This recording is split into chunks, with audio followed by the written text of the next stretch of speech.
স্বাগত ডিবিসি সংবাদে আপনাদের সাথে আছে হিমাদ্রি রাহা। এবার জানাবো খবরের বিস্তারিত। জুলাই আগস্টের গণহত্যা মামলায় আসামি ধরতে পুলিশ গড়িমসি করছে, এমন অভিযোগ করেছে প্রসিকিউশন। সকালে ট্রাইব্যুনালে অভিযোগ করা হয়। এ সময় ট্রাইব্যুনালের চেয়ারম্যান ক্ষোভ প্রকাশ করে বলেন, তারা তামাশা করতে বসেননি।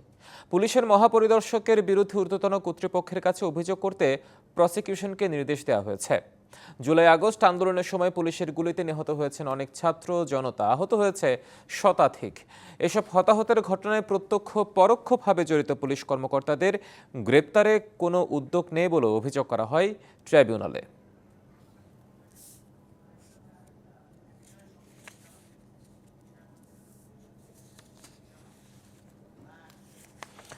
আর জানাতে ট্রাইব্যুনাল প্রাঙ্গণ থেকে যুক্ত হচ্ছে সহকর্মী মিজান আহমেদ। মিজান, যে বলা হচ্ছে যে প্রত্যক্ষ এবং পরোক্ষভাবে যে জুলাই গণহত্যায় পুলিশ কর্মকর্তাদের গ্রেপ্তারে কোনো উদ্যোগ নেই, আসলে এই গড়িমসিটা কেন, যেখানে চেয়ারম্যান ক্ষোভ প্রকাশ করেছে? বিষয়টি হচ্ছে যে আজকে এই টাইম হত্যাকাণ্ডে দুজন পুলিশ কর্মকর্তাকে আন্তর্জাতিক অপরাধ ট্রাইব্যুনালে হাজির করা হয়েছে এবং সেই তদন্ত কার্যক্রম শেষের জন্য রাষ্ট্রপক্ষ থেকে আরও 2 মাস সময় আবেদন করেন প্রসিকিউটর। এবং সেই প্রসিকিউটর সময় আবেদনের পর আদালত জানতে চান যে এই মামলায় তো 6 জনের বিরুদ্ধে অ্যারেস্ট ওয়ারেন্ট ইস্যু হয়েছে, সেক্ষেত্রে 2 জন আসামি কেন? তখন রাষ্ট্রপক্ষ থেকে বলা হয় যে এই মামলায় যারা ভিডিও ফুটেজে যাদের সরাসরি সম্পৃক্ততা পাওয়া গিয়েছে তাদের এখনও গ্রেফতার করা যাচ্ছে না এবং তাদেরকে আমরা ধরতেও পারছি না, কারণ আমরা সহযোগিতা পাচ্ছি না। এবং এই সহযোগিতা কেন পাচ্ছেন না, তাহলে কেন ঊর্ধ্বতন কর্তৃপক্ষের কাছে আপনারা সেই অভিযোগ করছেন না, এই নিয়ে ট্রাইব্যুনাল তখন ক্ষোভ প্রকাশ করে এবং সেই ক্ষোভের ধারাবাহিকতায় ট্রাইব্যুনাল বেশ ক্ষুব্ধ প্রতিক্রিয়াও দেয় যে আমরা কি তামাশা করতে বসেছি কিনা, তাহলে আমরা তো তামাশা করতে, তাহলে আমাদের বলেন আমরা চলে যাই, এমন মন্তব্যও কিন্তু করেন। যদিও পরে এই বিষয়ে আন্তর্জাতিক অপরাধ ট্রাইব্যুনালের প্রসিকিউটর অ্যাডভোকেট মিজানুল ইসলাম তিনি গণমাধ্যমের কাছে ব্রিফ করেছেন। তিনি যেমনটি এই বিষয়টি সম্পূর্ণ গণমাধ্যমের কাছে এড়িয়ে গিয়েছেন এবং তিনি বলেছেন যে আদালতের ভিতরে আইনজীবীর সাথে আদালতের অনেক কথোপকথন হবে মামলার প্রয়োজনে, ন্যায় বিচার স্বার্থে, কিন্তু সেই কথাগুলো ওনারা গণমাধ্যমে তুলতে চান না। তবে আপনারা এই বিষয়টিতে আপনাদের নিজস্ব সিদ্ধান্ত নেবেন। আপনার প্রশ্নের ধারাবাহিকতায় আরেকটু জানাতে চাই, এই মামলায় কিন্তু 3 জন ব্যক্তির বিরুদ্ধে আজকে আন্তর্জাতিক অপরাধ ট্রাইব্যুনাল ওয়ারেন্ট ইস্যু করেছে।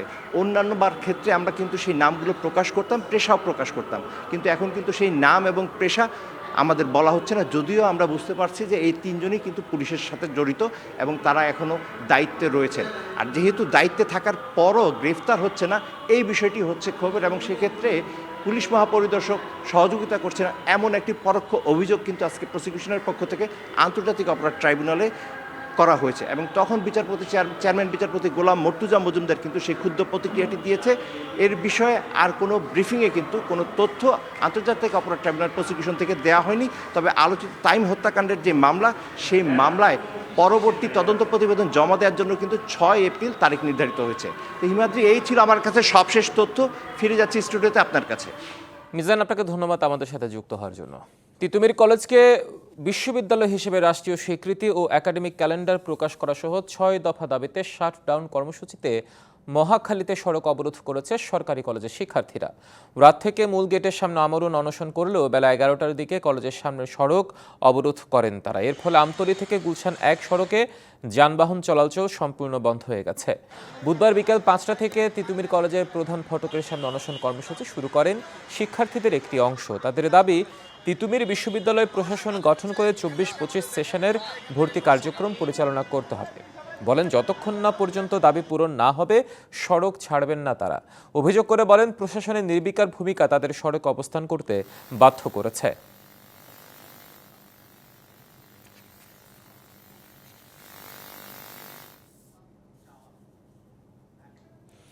কলেজের সামনে থেকে মুহূর্তে সরাসরি যুক্ত হচ্ছেন সহকর্মী আরিফুল ইসলাম। আরিফ, যারা আন্দোলন করছেন, অনশন করছেন, তাদের সাথে কথা বলার সুযোগ হয়েছে কিনা, তারা এটা কতক্ষণ চালিয়ে যাবেন, আর জনদুর্ভোগ কেমন দেখছেন? হিমাদ্রি, আপনার শেষ প্রশ্নের উত্তর দিয়েই আমি শুরু করতে চাই। জনদুর্ভোগ কিন্তু বলা যায় যে নাজেহাল এই সড়কে যারা পথচারী রয়েছেন, বিশেষ করে যারা যানবাহনে চলাচল করেন, তাদের বিষয়টা আসলে একেবারেই নাজেহাল অবস্থা। ভোগান্তির মাত্রা কিন্তু বাড়িয়েছে কয়েকগুণ, যেহেতু এই সড়কটি ব্যস্ততম সড়ক, কয়েকটি হাসপাতাল রয়েছে, বিভিন্ন প্রতিষ্ঠান রয়েছে সরকারি বেসরকারি মিলে, তো প্রত্যেকেই কিন্তু একেবারে স্থবির হয়ে পড়েছে বলা যায়।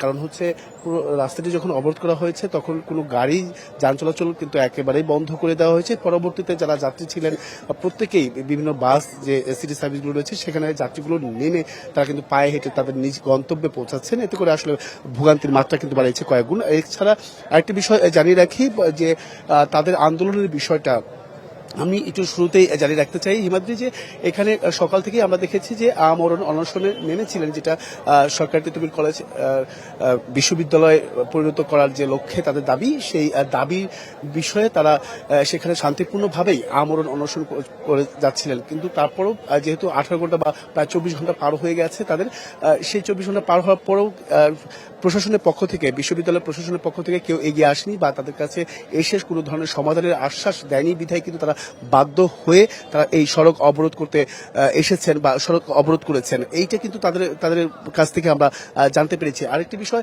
তারা বলছেন যে এখন আসলে প্রশাসনের কোনো কাজ হবে না, এখানে উপর মহলে বা মন্ত্রণালয় থেকে কোনো কর্তৃপক্ষ যদি আসেন তাহলে হয়তোবা তাদের সঙ্গে কথা বলে একটা সমাধানে যাবেন। তাছাড়া তাদের দাবি না আদায় করা পর্যন্ত তারা এই সড়ক অবরোধ করে যাবেন। এতে করে কিন্তু তাদের অনড় রয়েছে এখনো, এবং কি কয়েকজন আহত অসুস্থ হয়ে গেছেন যেহেতু গতকালকে থেকে অনশন কর্মসূচি তারা চালিয়ে যাচ্ছেন। তো সেক্ষেত্রে কিছু শিক্ষার্থী তারা কিন্তু একটি বলা যায় যে অসুস্থ হয়ে পড়েছেন। সেই বিষয়গুলো কিন্তু তারা তুলে ধরেছেন। সবকিছু মিলে বলা যায় আসলে দেখার অপেক্ষা থাকতে হবে হিমাদ্রি, যে মন্ত্রণালয়ের কেউ আসে কিনা তাদের এই যে দাবিটা, সে দাবি নিয়ে যেহেতু বিভিন্ন কলেজ, আরেকটি বিষয় জানিয়ে রাখি যে এই তিতুমির কলেজ কিন্তু 7 কলেজে অন্তর্ভুক্ত থাকতে চাচ্ছে না। তারা বলছে যে একটি বিশ্ববিদ্যালয়ের যে দাবি সেটা অবশ্যই যে কোনো তাদের যে মন্ত্রণালয় আছে শিক্ষা মন্ত্রণালয় সেখান থেকে কেউ এসে তাদের এই বিষয়টি নিয়ে সমাধানের কথা বলবেন, এমনটাই কিন্তু প্রত্যাশা করছেন। তাছাড়া তারা কিন্তু এই সড়ক অবরোধ করে যাবেন এবং কি সড়ক থেকে তারা সরে দাঁড়াবেন না। তো এই ছিল এখান থেকে সবশেষ সীমান্ত। আরিফ, আপনাকে ধন্যবাদ আমাদের সাথে যুক্ত হওয়ার জন্য।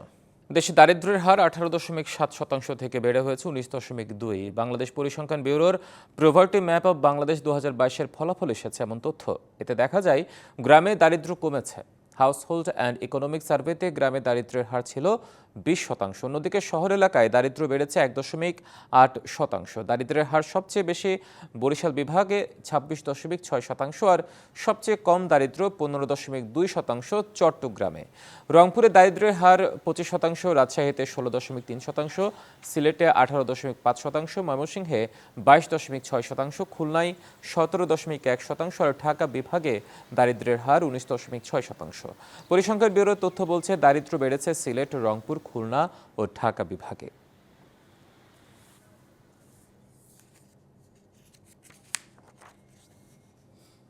জাতীয় সংসদের নির্বাচন এলাকার সীমানা নির্ধারণ আইনসহ বেশ কয়েকটি আইন পর্যালোচনা করবে নির্বাচন কমিশন। বিভিন্ন আইন পর্যালোচনা সহ মোট 11টি বিষয় নিয়ে বৈঠকে বসেছে নাসিরউদ্দিন নির্বাচন কমিশনে, এবং সকালে আগারগাঁও ইসি ভবনে বর্তমান নির্বাচন কমিশনের 3য় সভা বসে। প্রধান নির্বাচন কমিশন এএমএম নাসিরউদ্দিনের সভাপতিত্বে সভায় অন্য 4 কমিশনার, ইসি সচিব সহ ঊর্ধ্বতন কর্মকর্তারা উপস্থিত আছেন। বাংলাদেশের আগামী জাতীয় নির্বাচনকে সুষ্ঠু, অবাধ ও গ্রহণযোগ্য করতে সহযোগিতা চালিয়ে যাবে ইউরোপীয় ইউনিয়ন, এমনটা জানিয়েছেন সংস্থাটির প্রতিনিধি দলের মুখপাত্র মাইকেল লিডারওয়ে। বৃহস্পতিবার সকালে নির্বাচন ভবনে বৈঠক শেষে ব্রিফিংয়ে তিনি এই কথা বলেন। কমিশনের সিনিয়র সচিব আক্তার আহমেদ বলেন, প্রবাসীদের ভোটার করার বিষয়ে আলোচনায় অগ্রগতি হয়েছে। আগামী জাতীয় সংসদ নির্বাচনকে সুষ্ঠু, অবাধ ও গ্রহণযোগ্য করতে সহযোগিতা করবে ইউরোপীয় ইউনিয়ন। এ ব্যাপারে নির্বাচন কমিশনের সাথে আমাদের আলোচনা হয়েছে এবং ভবিষ্যতেও এ ধরনের আলোচনা অব্যাহত থাকবে। এক্সচেঞ্জ অফ আইডিয়াস হয়েছে, সেটা সম্পর্কে আমাদেরকে ওনাদের ফিডব্যাক দিতে এসেছে। সব লেভেলেই একটাই কথা যে ওনারা কমিটমেন্ট আছে for free, fair and credible election, এবং এটাই ওনারা খুব সুন্দরভাবে আমাদেরকে বলেছেন যে এখন বাকিটুকু সময়ের ব্যাপার, যেন এই জিনিসটা হয়।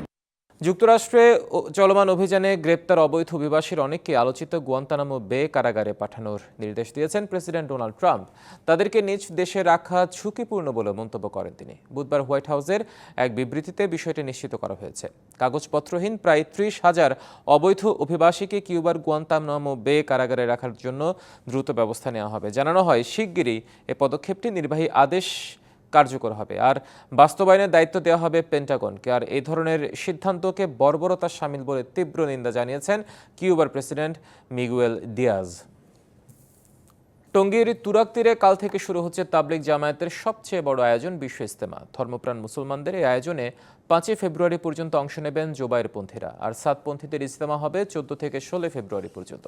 শুক্রবার ফজরের নামাজের পর থেকে আম্বয়ানের মাধ্যমে বিশ্ব ইজতেমার আনুষ্ঠানিকতা শুরু হবে। মুসল্লিদের ভিড় বিবেচনা করে কয়েক বছর ধরে ইজতেমার আয়োজন হচ্ছিল 2 পর্বে। এবার প্রথম পর্বও হবে 2 ভাগে।